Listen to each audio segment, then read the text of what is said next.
এবার যেটা বলছিলাম কোন কোন নক্ষত্রের জাতক জাতিকারা এই বছরে বেশি উন্নতি করবে, তাহলে দেখতে পাচ্ছি রোহিণী নক্ষত্র, মৃগশিরা নক্ষত্র, রোহিণী নক্ষত্র এবং কি বললাম মৃগশিরা নক্ষত্র, এই দুটো নক্ষত্র কিন্তু এবং কৃত্তিকা নক্ষত্রের একটা পার্ট খুব ভালো উন্নতি করবে। রোহিণী নক্ষত্র বিশেষ করে বিশেষভাবে খুব ভালো উন্নতি করবে। শুধু তাই নয়, এই বছরটাতে উত্তরাষাঢ়া নক্ষত্র, শ্রবণা নক্ষত্র, ধনিষ্ঠা নক্ষত্র, উত্তরাষাঢ়া নক্ষত্র, শ্রবণা নক্ষত্র, ধনিষ্ঠা নক্ষত্র যথেষ্ট ভালো তাদের হবে। আর একটা কোন নক্ষত্র দেখুন, এইখানে প্রত্যেকটা আমি যেভাবে বলে দেবো আপনারা একটু মনে রাখবেন।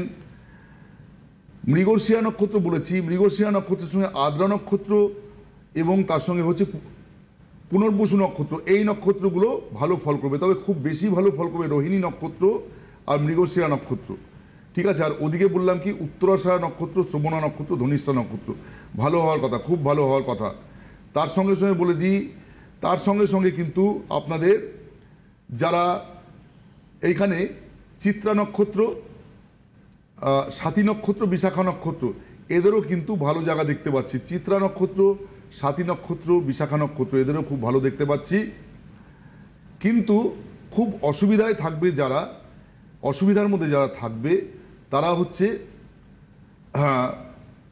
মানে এই অসুবিধাগুলো কিন্তু তাদের কেমন অসুবিধে, কারুর কারুর ক্ষেত্রে শারীরিক ক্ষেত্রে, কারুর কারুর ক্ষেত্রে আর্থিক ক্ষেত্রে, কারুর কারুর ক্ষেত্রে মানসিকতার ক্ষেত্রে প্রবলেম হবে। কীরকম?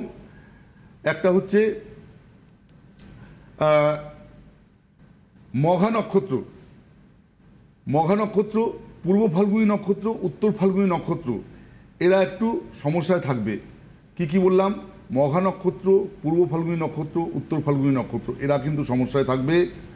সঙ্গে সঙ্গে বলে দিই মূলা নক্ষত্র, পূর্বাষাঢ়া নক্ষত্র, উত্তরাষাঢ়া নক্ষত্রের একটা পার্ট প্রবলেমে থাকবে। সঙ্গে সঙ্গে বলে দিই আপনারা জানবেন পূর্ব ভাদ্রপদ নক্ষত্র, উত্তর ভাদ্রপদ নক্ষত্র, রেবতী নক্ষত্র এগুলো অসুবিধার মধ্যে থাকবে।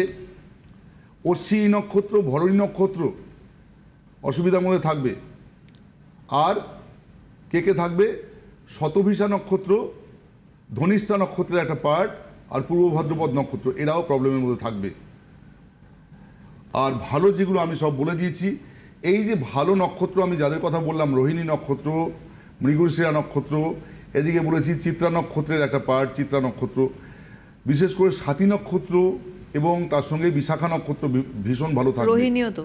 রোহিণী নক্ষত্র ভীষণ ভালো থাকবে। আমি কিন্তু তার সঙ্গে সঙ্গে বলেছি কি এদিকে নক্ষত্রগুলো কি মৃগশিরা বলেছি, আদ্রা বলেছি, পুনর্বসু বলেছি ভালো থাকার কথা। হ্যাঁ, এরা সবাই ভালো থাকার কথা, এদের উন্নতি যথেষ্ট হবে, ঠিক আছে। আর দেখুন বাদবাকি যারা নক্ষত্র রয়েছেন যাদের একটু প্রবলেমে থাকার কথা বললাম, তাদের যদি পজিটিভ সাড়ে সাথী হয়, পজিটিভ ঢাইয়া হয়, তবে কিন্তু তারা অবশ্যই কিন্তু ভালো থাকবে। কিন্তু যদি নেগেটিভ ঢাইয়া হয়, নেগেটিভ সাড়ে সাথী হয়, তবেই তারা খারাপ থাকবে।